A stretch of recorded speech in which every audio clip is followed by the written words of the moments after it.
Elias Chen thought he'd finally outrun his old life. Sitting on the deck of his rental cottage overlooking Pine Lake, 3 hours north of Manhattan, he watched the sun dip below the tree line like molten gold bleeding into the water. No skyscrapers, no suits, no Sloan. Just him, a lukewarm beer, and the kind of silence that used to terrify him back when his life moved at 100 miles per hour. That was 2 years ago. 2 years since the divorce papers got signed in that sterile conference room on the 42nd floor of Morrison and Keller. 2 years since Sloan walked out with her Louboutins clicking against marble like gunshots, never looking back, not once.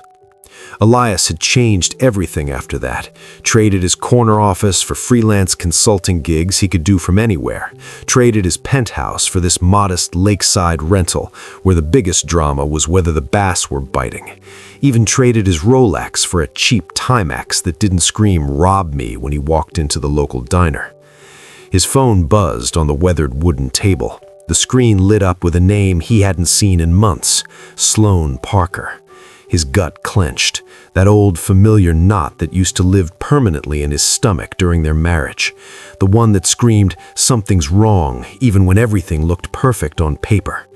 The text was short, classic Sloan, no pleasantries, straight to the point. "Elias, we need to talk, urgent."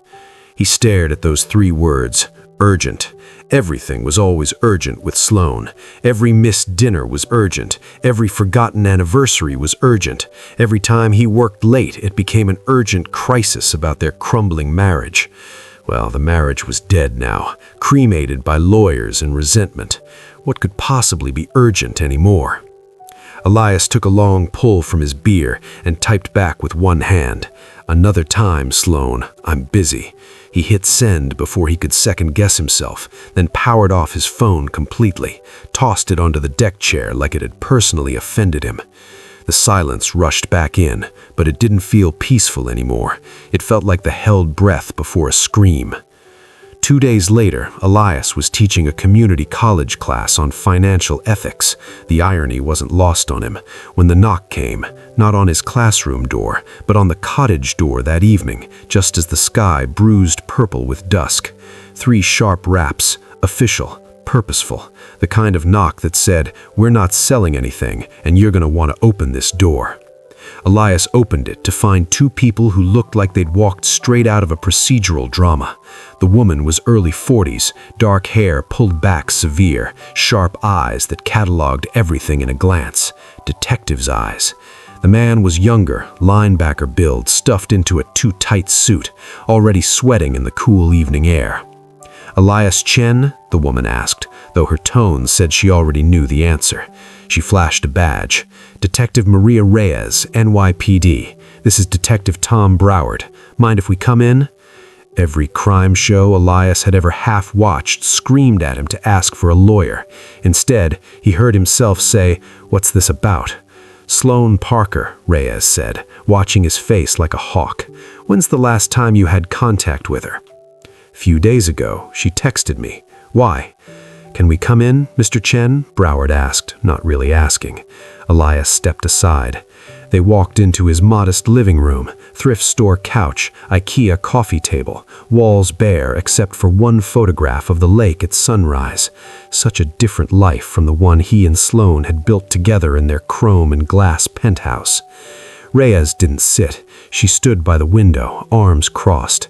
Sloan Parker was reported missing yesterday morning by her assistant. She didn't show up for work, didn't answer calls. When we accessed her apartment, there were signs of a rushed departure. But here's what's interesting. She pulled out her phone, showed him a screenshot, his own words glowing on the screen. "Another time, Sloan. I'm busy." This was the last message she received before she vanished, Reyes said. Sent at 7:14 p.m., 2 days ago. Care to explain what was so urgent that your ex-wife needed to talk to you? Elias felt the floor tilt under him. I don't know. I didn't even read past the word urgent. I thought she was being dramatic. She was always... He caught himself. Look, we've been divorced for 2 years. We don't exactly keep in touch. I figured it was about taxes or some paperwork we forgot to sign. Taxes, Broward repeated, deadpan. Your ex-wife goes missing and you thought she wanted to chat about taxes? I didn't know she was going to disappear. Elias's voice came out sharper than intended. What are you saying? You think I had something to do with this? Where were you 48 hours ago, Mr. Chen, after you sent that text? Here. I was here. I taught an online seminar from 4 to 6, then I cooked dinner, watched the game, went to bed. Even as he said it, he realized how flimsy it sounded. No witnesses, no alibi, just him and the lake and the crushing weight of his own stupidity. Reyes exchanged a glance with Broward. Mr. Chen, did Sloan ever mention the name Marcus Webb or Vivian Coe? The names hit him like ice water. Marcus Webb, senior partner at Morrison & Keller, the man who'd made Elias and Sloan's careers possible, who'd brought them into the firm's most lucrative accounts. Vivian Coe, the firm's CFO, ice-cold efficiency and Prada heels. Yeah, Elias said slowly. We worked with them. They were our superiors at Morrison & Keller. Why? Did she mention them recently? No, like I said, we haven't talked in months. Reyes studied him for a long moment. Mr. Chen, I'm gonna need you to stay available. Don't leave town. We'll be in touch. They left as abruptly as they had arrived, leaving Elias standing in his living room with his heart hammering against his ribs. He grabbed his phone with shaking hands and powered it on again, opened his messages, scrolled to Sloan's contact. His thumb hovered over her name. Before he could talk himself out of it, he called her. It rang once, twice, then went to voicemail. Her voice, professional, clipped, so painfully familiar, said, "You've reached Sloan Parker. Leave a message." "Sloan," he said after the beep. "It's me. The cops were just here. What the hell is going on? Call me back, please." He hung up and immediately opened his laptop. His hands moved on autopilot, muscle memory from his old life kicking in. If Sloan had mentioned Marcus Webb and Vivian Coe, it meant one thing: Morrison and Keller, the firm that both of them had fled in different directions. Elias pulled up his old files, the ones he'd kept backed up in an encrypted cloud drive even though he'd sworn he'd never look at them again. Account statements, client portfolios, audit reports, all the boring financial minutiae that used to be his bread and butter. He started searching for Marcus Webb and Vivian Coe's names, cross-referenced accounts they'd all handled together, and then he found it, buried in a quarterly report from 3 years ago. A discrepancy, small enough to miss if you weren't looking. A wire transfer for $2.3 million from the Ashford Trust, routed through a shell company in the Caymans, then vanishing into the ether. "Oh God," he whispered to the empty room. "Sloan, what did you find?" By sunrise, Elias was on the road back to New York City. 3 hours of white-knuckling the steering wheel of his beat-up Honda Civic while his brain spun worst-case scenarios like a DJ mixing tracks. Sloan had found evidence of embezzlement. She'd tried to warn him. He'd blown her off. Now she was missing, and he was the last person she'd contacted. The math wasn't complicated. He was screwed. Manhattan hit him like a slap to the face, all noise and concrete, and that particular smell of hot garbage and ambition that he'd somehow forgotten. He parked in an overpriced garage and walked to Morrison and Keller's building, a gleaming tower of steel and glass that stretched toward heaven like it was personally offended by the sky. He couldn't just walk in, not after 2 years, not without an appointment. But he knew the building's rhythm, its blind spots, the loading dock in the back where deliveries came in, the service elevator that maintenance used, the 60-second window between when the guard checked cameras and when he made his rounds. Elias slipped in like a ghost haunting his old life, took the service elevator to 42. The hallway was exactly as he remembered, tasteful artwork, thick carpet that swallowed sound, that hushed reverence that came with money, lots of money. He needed Sloan's old office, or rather, whoever sat there now. He needed her files, her computer, anything that might tell him what she'd discovered. But when he rounded the corner, he nearly walked straight into Vivian Coe. She looked the same, severe black suit, hair in a tight chignon, eyes like a shark's.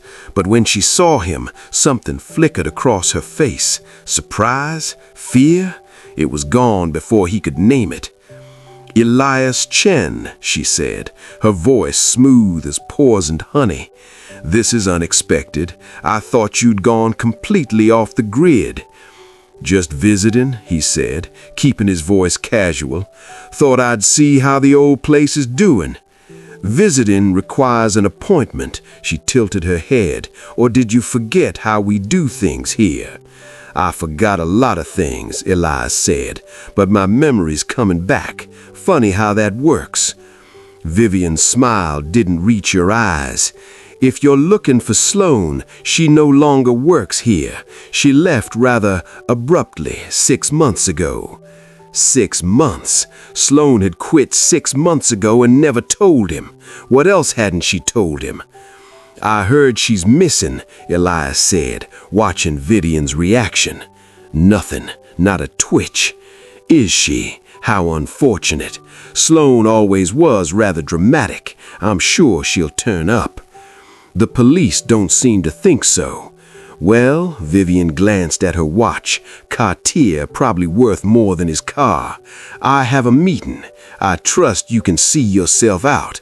And Elias, next time make an appointment. Security takes trespassing very seriously." She walked away, heels clicking against marble, leaving Elias standing in the hallway with his heart pounding. She knew. He'd stake his life on it. Vivian Coe knew exactly where Sloan was. He needed help, professional help, the kind that operated in legal gray areas. Jamie Ortiz worked out of a coffee shop in Williamsburg, surrounded by hipsters and their MacBooks, perfectly camouflaged. But Jamie wasn't writing the next great American novel. They were a white-hat hacker who occasionally dabbled in shades of gray when the cause was right. Elias had met Jamie years ago at a cybersecurity conference. They'd kept in touch. Now, sitting across from them in a corner booth, Elias spilled everything. Sloan's message, the police visit, the embezzlement, Vivian Coe's ice-cold reaction.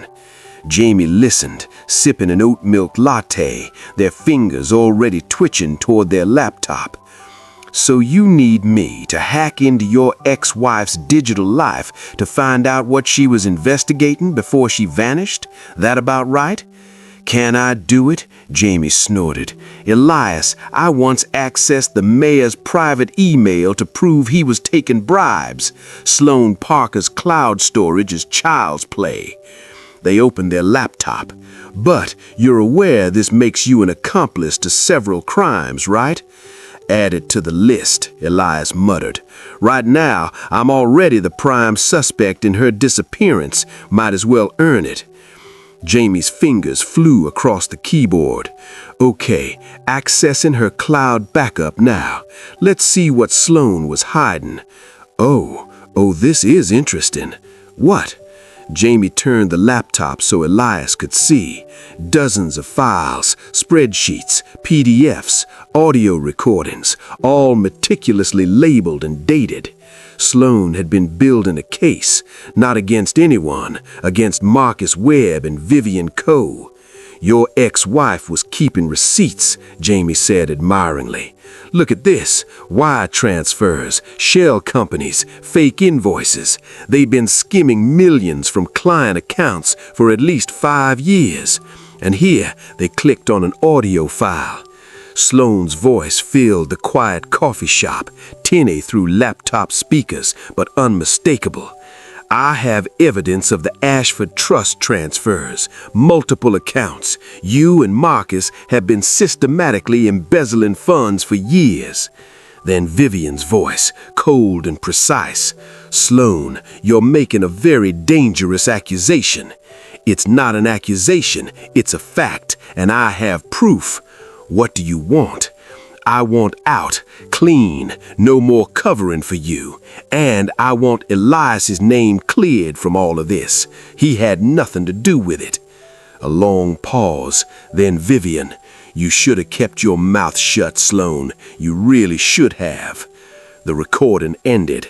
Elias felt sick. When was this recorded? Jamie said quietly. 3 days ago, Jamie said quietly, right before she texted you. Elias's hand shook. She was trying to protect me. She found evidence, confronted them, and then tried to warn me. And I told her I was busy. Hey, Jamie reached across the table, squeezed his hand. You didn't know. You couldn't have known. But I should have answered. I should have listened. He pulled himself together. Where is she, Jamie? Can you track her phone? Already on it. More typing. Last ping was 48 hours ago, right after she texted you. Location shows... Oh, hell, that's not good. What? The Pine Barrens, New Jersey, middle of nowhere. Jamie looked up, her face grim. Elias, that's where people go when they don't want to be found, or when they're making sure someone else isn't found. The Pine Barrens stretched out like a nightmare. Endless trees, sandy soil, the kind of isolated wilderness where you could scream forever and nobody would hear. Elias drove down a rutty dirt road following Jamie's coordinates, his headlights cutting through the gathering dusk. This is insane, he muttered to himself. This is absolutely insane. But he kept driving. His phone rang. Detective Reyes. He almost didn't answer, then thought better of it. Hello? Mr. Chen, where are you right now? Out for a drive? Why? Because we've been trying to reach you all day. We found something at Sloane's apartment, her laptop. She'd been investigating Marcus Webb and Vivian Coe, financial crimes, embezzlement, and your name came up on several of the documents. I didn't have anything to do with it. I didn't even know until yesterday. That's what they all say, Mr. Chen. Mr. Chen, I'm gonna need you to come in for questioning. Can it wait till tomorrow? I'm kind of in the middle of something. That's not really how this works. Elias hung up. Probably added obstruction of justice to his growing list of charges. Whatever. If he was going down, he was going down trying to save Sloane, not sitting in an interrogation room. The coordinates led him to an abandoned hunting cabin. No lights, no car, just a sagging structure, slowly being reclaimed by nature. Elias grabbed the flashlight from his glove compartment and approached slowly. The front door hung open. He swept the beam inside. Empty beer cans, old furniture, years of dust. And then, in the corner, something that made his blood freeze. Sloane's purse, her phone, both sitting on a broken table like offerings. No, he whispered. No, no, no. A sound behind him, footsteps on gravel. Elias spun around, flashlight beam catching a figure in the doorway. Marcus Webb stepped into the light, and he wasn't alone. 2 men flanked him, big, professional, the kind who knew how to make problems disappear. Elias, Marcus said, shaking his head like a disappointed father. You just couldn't let it go, could you? Just like Sloane. Both of you too damn smart for your own good. Where is she? Elias demanded. What did you do to her?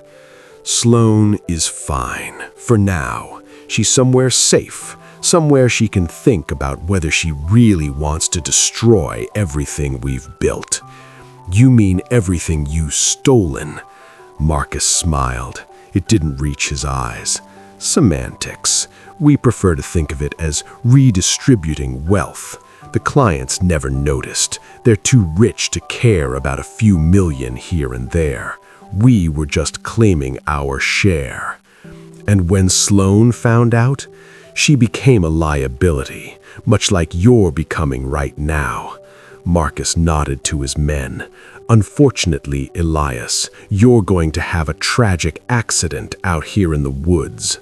Lost, disoriented, maybe you fell, hit your head. It happens. These pine barrens are dangerous." The men moved forward. Elias backed up, mind racing. He was cornered, outnumbered, completely screwed. But then, blue and red lights cut through the darkness. Sirens wailed. Cars screeched to a halt outside. Detective Reyes's voice boomed through a megaphone. "NYPD, drop your weapons, hands where we can see them." Marcus's face went white, his men froze, and Elias realized Jamie. Jamie must have called the police, given him his location. The next few minutes were chaos, police swarming in, Marcus and his men being handcuffed, Miranda rights being read, Reyes approaching Elias with an expression somewhere between exasperated and impressed. "Mr. Chen, you have terrible survival instincts." "Where is Sloan?" Elias asked. "Marcus said she's alive, somewhere safe." "We know," Reyes said. "Your hacker friend sent us all of Sloan's files an hour ago. We've had teams searching. We found her 20 minutes ago in a storage facility in Jersey City, drugged but alive." Elias's legs nearly gave out. "She's okay?" "She will be, thanks to you, and Jamie Ortiz, who I'm definitely going to have some questions for later about their hacking methods." The coffee shop in Williamsburg was busy, the afternoon rush bringing in the usual crowd. Elias sat at a corner table, nursing a black coffee and watching the door. When Sloan walked in, she looked different, lighter somehow. Her hair was shorter, she'd traded her designer suits for jeans and a simple blouse, and she smiled, actually smiled when she spotted him. "Hey," she said, sliding into the seat across from him. "Hey, yourself." They sat in awkward silence for a moment. 2 years of marriage, 2 years of divorce, and a near-death experience, and they still didn't quite know how to talk to each other. "Thank you," Sloan said finally. "Jamie told me everything, what you did. You could have just ignored the police, stayed up in your lake house, kept your head down." "I thought about it," Elias admitted, "for about 5 seconds. Then I remembered you were the one person who always had my back, even when I didn't deserve it. Even when we were signing divorce papers, you made sure my name stayed clean." He pulled out his phone, showed her the message thread, that damning, "Another time, Sloan, I'm busy." "I was so caught up in running away from our old life that I forgot you were part of the good parts too, not just the bad." Sloan reached across the table, touched his hand. "We were toxic together, Elias. You know that. The marriage needed to end." "Yeah, but the friendship didn't have to." She smiled. "No, it didn't." They talked for hours after that, about Morrison and Keller's collapse. The FBI had taken over, dozens of charges filed, Marcus Webb and Vivian Coe facing decades in prison. About Sloan's new job at a non-profit focusing on financial transparency. About Elias's teaching position becoming permanent. As the sun set and the coffee shop started to empty, Sloan checked her watch. "I've got an early meeting tomorrow." "Same." Elias stood, hesitated, then pulled her into a hug. She hugged back, fierce and tight. "We should do this again," Sloan said. "Coffee, talking, the whole not being strangers thing. I'd like that." She started toward the door, then turned back. "Hey, Elias." "Yeah. Next time I say something's urgent, maybe don't wait 2 months and a near-death experience to call me back." He laughed, genuinely laughed for what felt like years. "Deal." Sloan waved and disappeared into the Manhattan evening. Elias watched her go, then pulled out his phone. He opened their message thread and typed, "Thanks for not giving up on me, even when I gave up on myself." 3 dots appeared immediately, Then, that's what family's for, E. That's what family's for. Elias smiled, pocketed his phone, and stepped out into the city. The skyscrapers stretched toward the darkening sky, the streets hummed with life, and somewhere in the chaos there was room for second chances, even for those who thought they'd run out of time to say what mattered most.